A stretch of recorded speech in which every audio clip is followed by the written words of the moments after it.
ಅಪಘಾತದ ಗಾಯಾಳುವನ್ನ ತಮ್ಮ ಕಾರಿನಲ್ಲೇ ಆಸ್ಪತ್ರೆಗೆ ದಾಖಲಿಸಿದ ಕಾರ್ಮಿಕ ಸಚಿವ ಸಂತೋಷ್ ಲಾಡ್. ಸಚಿವರ ಮಾನವೀಯತೆಗೆ ಜನರ ಮೆಚ್ಚುಗೆ. ಬಾಗಲಕೋಟೆ ಜಿಲ್ಲೆಯ ಮುಧೋಳ ತಾಲೂಕಿನ ಲೋಕಾಪುರದಲ್ಲಿ ನಡೆದ ಅಪಘಾತದ ಗಾಯಾಳುವನ್ನ ಕಾರ್ಮಿಕ ಸಚಿವ ಸಂತೋಷ್ ಲಾಡ್ ಅವರು ತಮ್ಮದೇ ಕಾರಿನಲ್ಲಿ ಕರೆದೊಯ್ದು ಚಿಕಿತ್ಸೆ ಕೊಡಿಸಿ ಮಾನವೀಯತೆ ಮೆರೆದಿದ್ದಾರೆ.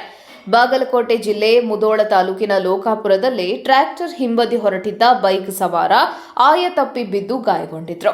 ಈ ವೇಳೆ ಜಮಖಂಡಿಯಿಂದ ಅದೇ ಮಾರ್ಗವಾಗಿ ಬರ್ತಾ ಇದ್ದ ಸಚಿವ ಸಂತೋಷ್ ಲಾಡ್ ಅವರು ಬೈಕ್ ಸವಾರ ಬಿದ್ದಿರೋದನ್ನ ಕಂಡು ಕಾರು ನಿಲ್ಲಿಸಿದ್ದಾರೆ. ಬಳಿಕ ತಮ್ಮ ಕಾರಲ್ಲೇ ಗಾಯಾಳು ಬೈಕ್ ಸವಾರನನ್ನ ಲೋಕಾಪುರ ಸರ್ಕಾರಿ ಆಸ್ಪತ್ರೆಗೆ ಕರೆದೊಯ್ದು ಚಿಕಿತ್ಸೆ ಕೊಡಿಸಿದ್ದಾರೆ.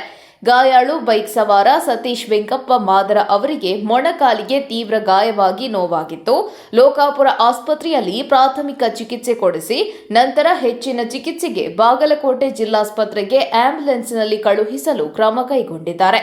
ಲೋಕಾಪುರ ಆಸ್ಪತ್ರೆ ಸಿಬ್ಬಂದಿ ಗಾಯಾಳುವಿಗೆ ತುರ್ತು ಚಿಕಿತ್ಸೆ ಕೊಡಿಸುವಲ್ಲಿ ಮುತುವರ್ಜಿ ವಹಿಸಿದ್ದನ್ನ ಗಮನಿಸಿದ ಸಚಿವ ಲಾಡ್ ಅವರು ನಿಮ್ಮ ಸೇವೆಗೆ ಸೆಲ್ಯೂಟ್ ಎಂದು ಪ್ರಶಂಸೆ ವ್ಯಕ್ತಪಡಿಸಿದ್ದಾರೆ.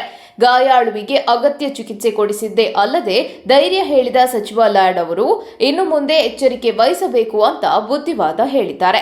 ಸಚಿವರ ಈ ಮಾನವೀಯತೆ ಮತ್ತು ಸಮಯ ಪ್ರಜ್ಞೆಗೆ ಜನರು ಹಾಗೂ ಗಾಯಾಳುವಿನ ಸಂಬಂಧಿಕರು ಕೃತಜ್ಞತೆ ತಿಳಿಸಿದ್ದಾರೆ.